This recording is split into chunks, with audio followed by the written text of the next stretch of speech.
Welcome guys, welcome to new blog.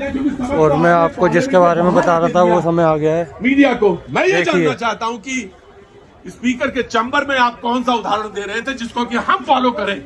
मैं आप पे बात करूं जी। मीडिया को सबक नहीं दिया गया, हम एक्चुअल आईना दिखा रहे थे और सबके लिए नहीं था ना प्रतिक्रिया।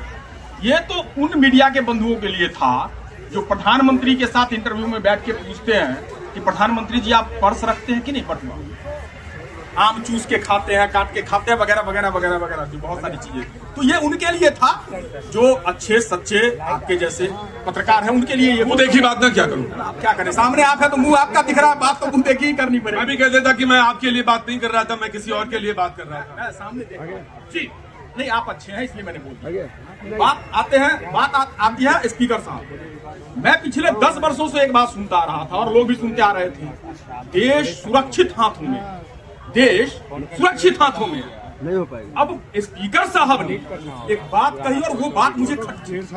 क्यों खटकी? पूरे देश को खटकी। स्पीकर साहब ने कहा देश की सबसे सुरक्षित जगह, सबसे सुरक्षित जगह ये लोकतंत्र का मंदिर है, जस्ट पीछे।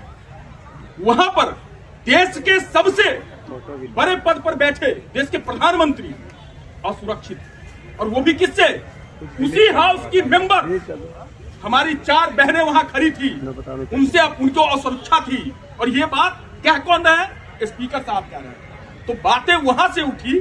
बात क्या होनी थी? हम बात उठा रहे थे नरवणे साहब की किताब, हम बात उठा रहे थे अमेरिका से जो कॉम्प्रोमाइज ट्रेड डील हुई उस पर हम बात उठा रहे थे। एपस्टीन फाइल के लिए जो नाम आया उस नाम पर आप तो क्या गाइस ये ऐसे चलता रहेगा, बदलना था। इनको और कोई काम नहीं है।